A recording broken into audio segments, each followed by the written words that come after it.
তাকবীর, বাংলাদেশ জামাত ইসলামী জিন্দাবাদ জিন্দাবাদ।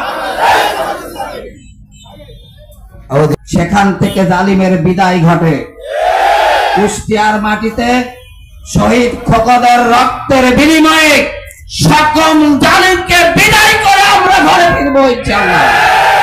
প্রিয় ভাইরা আমার, আমরা খুব দুঃখের সাথে লক্ষ্য করতেছি, দীর্ঘ 15টি বছর সংগ্রাম আন্দোলন করে আমরা এদেশের মাটি থেকে একটা জালেমকে বিদায় করেছি।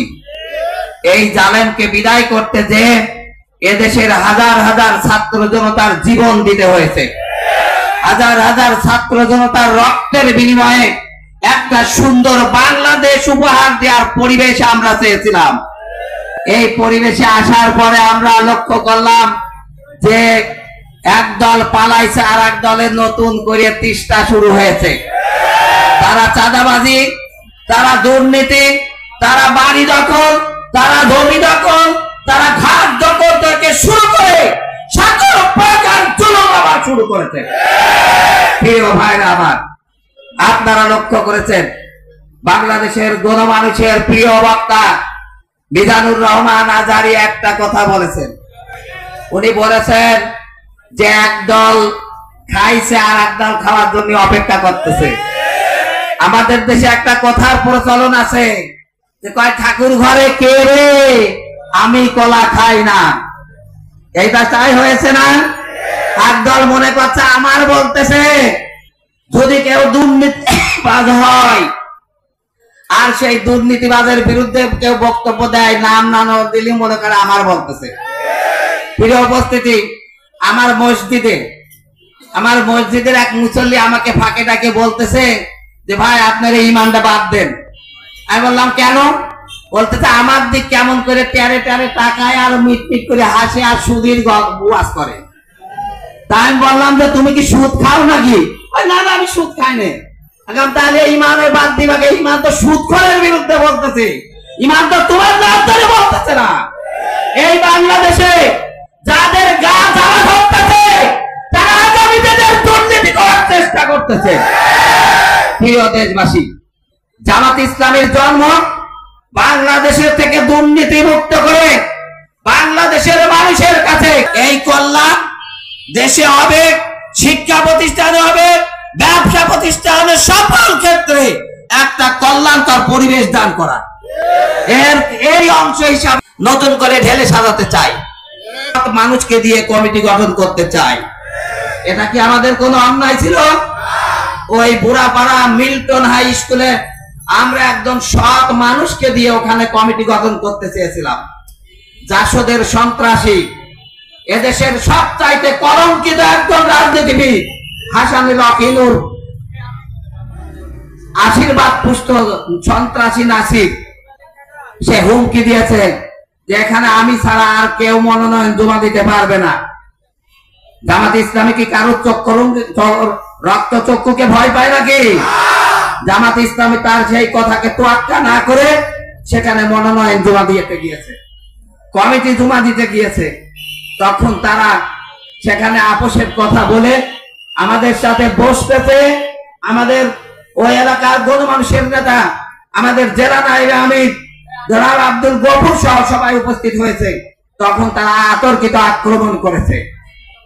জামাত ইসলামের নেতা কর্মীরা প্রথমে তাদেরকে হতচকিয়ে গেছে, পালাতে বাধ্য হয়েছে। প্রিয় উপস্থিতি, এর মাঝে 30-35 জন আহত হয়ে যায়। আমাদের খোকন মোল্লা ভাই গুরুতর আহত অবস্থায় ঢাকাতে পাঠানো হয়। সেখানে সে শাহাদত বরণ করে। শাহাদত বরণ করার পরে যারা খোকন মোল্লাকে হত্যা করেছে তারা সব ল্যাজ গুটিয়ে এলাকা থেকে পালাতে বাধ্য হয়েছে। এলাকা থেকে আমরা ইচ্ছা করলে ওদের বাড়িঘর ঘুরে ভেঙে ঘুরাই দিতে পারতাম, আমরা ইচ্ছা করলে ওদেরকে এলাকা ছাড়া করে দিতে পারতাম। কিন্তু জামাত ইসলামী কোনো প্রতিশোধ প্রতিহিংসার রাজনীতি করে না। যদি জামাত ইসলামী এটা করত তাহলে ওদের বাড়ি ঘরের একটা ইটও এলাকায় খুঁজে পাওয়া যেত না। প্রিয় উপস্থিতি, নাসির সন্ত্রাসী নাসির সাংবাদিক সম্মেলন করছেন, তার দুই পাশে দুইজন হাতিয়ার হিসাবে দুইজন বিএনপির নেতা বসে আছেন। বিএনপি নেতা রওশন এবং বিএনপির নেতা মুসা, ও যদি বিএনপি নেতাকে গ্রেফতার করতে হবে, এদেরকে গ্রেফতার করে রিমান্ডে আনলে এই খুনের মধু তাকে খুঁজে পাওয়া যাবে। আমরা প্রশাসনকে বলতে চাই, আপনারা এই দুই নেতাকে নিয়ে বসে বসে চা খাচ্ছেন আর আড্ডা দিচ্ছেন, এইটা বরদাস্ত করা হবে না। জামাত ইসলামের কর্মীরা ধৈর্য ধরছে, কিন্তু যদি প্রতিরোধ করে আপনারাও রাস্তায় বেরোতে পারবেন না। প্রশাসনে দেশের জনগণের টাকায় যাবে, কোন নেতাকে নিয়ে চা খাবেন আর তারা মানুষকে হত্যা করবে, এইটা মেনে নেওয়া হবে না। আমরা অবিলম্বে আমাদের খোকন মোল্লা হত্যাকারীদেরকে খুঁজে বের করে তাদের ফাঁসির ব্যবস্থা করার দাবি জানাই। আমরা এখনো মাঠে নামি না, আমাদের ভদ্রতাকে আপনারা দুর্বলতা ভাববেন না। আমরা যদি মাঠে নামি আপনারা ঠেকাতে পারবেন না। শিবিরের স্লোগানটার কথা মনে রাখবেন, যারা সন্ত্রাসী করতেছে, ধরে না রে ধরে না, ধরলে শিবির সারে না। আমরা যদি ধরার জন্য বের হই, পালাবার পথ আপনারা খুঁজে পাবেন না। প্রিয় দেশবাসী, প্রিয় কর্মী ভাইরা, আমি আপনাদেরকে বলতে চাই, এই খোকন মোল্লা হত্যার বিচার হোক, এটা আপনারা চান কিনা? চান তো? কে হত্যা করে না এদেশে আল্লাহর দ্বীন কায়েমের মাধ্যমে আমরা এদেশে আল্লাহর দ্বীন কায়েম করতে চাই। আমরা এদেশে একটা ইনসাফ ভিত্তিক, একটা ন্যায় নীতি, ন্যায় নিশ্চয় রক্ত বেরিয়েছে। আপনারা জানেন এই খোকন মোল্লা ভাই দেখা যাচ্ছে শাহাদাতের তালিকা অনেক লম্বা হচ্ছে।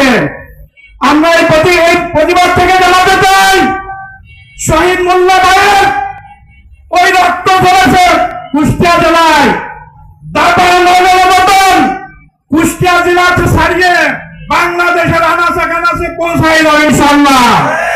সেই দিন কোন দুর্নীতিবাদ